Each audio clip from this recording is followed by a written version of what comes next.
Bonjour à toutes et à tous, je suis Katia, je suis votre assistante personnelle du site ukraine.com, site de rencontre avec les femmes ukrainiennes.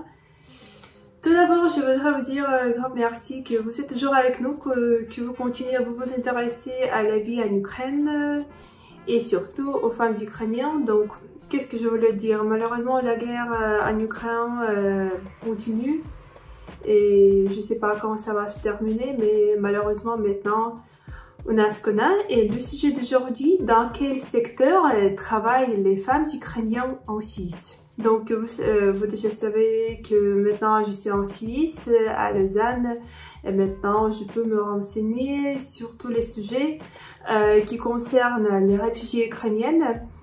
Les réfugiés ukrainiens, oui, surtout les femmes.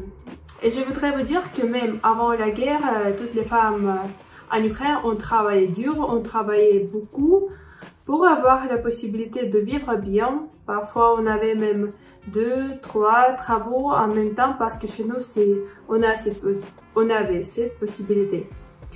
Et donc, maintenant, je voudrais vous parler un petit peu de la vie en Ukraine avant la guerre. Par exemple, un comptable, elle pouvait gagner environ 600 € par mois. Et je dois vous dire que le salaire moyen était 400, à peu près de 400 € par mois.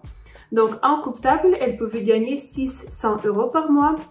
En maître de manucure, attention, elle pouvait gagner 2000 € par mois.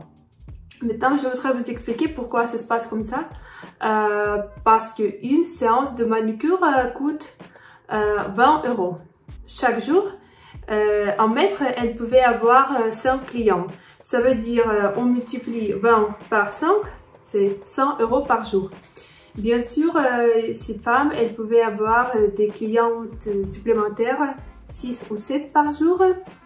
Et donc, selon ces calculs, si une femme en maître de manucure travaille 20 jours par mois, elle peut gagner 20 on multiplie par 100, ça veut dire 2000 €.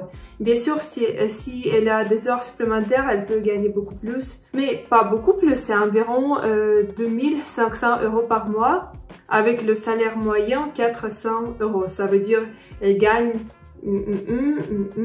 presque, il faut multiplier par 6, et avec ce salaire, tu vis super bien en Ukraine, tu peux te permettre de louer un appartement, de faire des économies et après dans quelques années acheter une voiture. Et aussi, je voudrais dire que tous les secteurs liés à la beauté, on adore ça, on ne peut pas imaginer notre vie, les femmes ukrainiennes, on s'occupe de notre beauté, de notre apparence, des ongles, des cils, des sourcils, tout ça. Toutes les femmes qui travaillent dans ce secteur de beauté gagnent super bien en Ukraine. Par exemple, des esthéticiens gagnent en Ukraine plus que 4000 €. Aussi, je voudrais expliquer ça. À partir de 30 ans, on a des rides et les femmes, on a envie d'avoir air très jeune, et c'est pourquoi pour se débarrasser de ce petit truc, on va chez une esthéticienne pour faire des injections, pardon. Oui, et pour se débarrasser des inconvénients qu'on a avec la peau, avec le visage. Et par exemple, tu vois, et juste pour faire une injection, ça coûte à peu près 250 et 300 €. Ça veut dire chaque jour, elle peut avoir à peu près de 5 à 10 femmes. Et tu multiplies 300 par 10, ça veut dire qu'elle pouvait gagner, cette femme esthéticienne pouvait gagner 3000 € par jour. Si tu veux travailler, tu peux travailler, tu peux gagner bien. Et maintenant, comme je suis en Suisse, maintenant je me renseigne quelles règles il y a, comment il faut travailler. Et maintenant, le truc le plus intéressant, oui, si tu as une carte S, le statut S, tu peux travailler officiellement en Suisse et avoir le salaire moyen plus que 6000 €. Mais il y a un problème, si tu ne parles pas français, donc c'est inutile.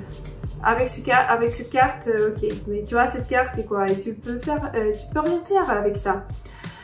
Donc, si tu veux venir en Suisse, il faut, la règle numéro 1, c'est parler français, c'est obligatoire. Et donc, par exemple, je connais quelques femmes ukrainiennes, elles ne parlent pas français, mais elles ont des enfants et pour assumer la vie, elles doivent travailler, mais elles travaillent pas officiellement, c'est juste dans une maison privée, elles repassent des vêtements et ça coûte 23 € par heure.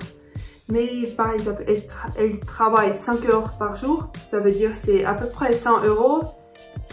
Même si elle travaille chaque jour, elle peut avoir 3000 € par mois. En Suisse, c'est rien du tout. Malheureusement, la situation est comme ça et je suis sûre, je connais la mentalité des femmes ukrainiennes. On peut travailler, on n'est pas paresseuse, on a envie de se développer, de développer nos skills pour, je sais pas, pour assumer la vie, pour couvrir les frais, pour aider nos proches. Donc en Suisse, si une femme peut travailler officiellement, ça veut dire elle parle français et elle parle anglais, ce sera bien, je dirais comme ça. Merci beaucoup que vous avez regardé cette vidéo. Si vous avez des questions, je vais répondre avec un grand plaisir. Et je veux vous souhaiter bonne soirée. Au revoir.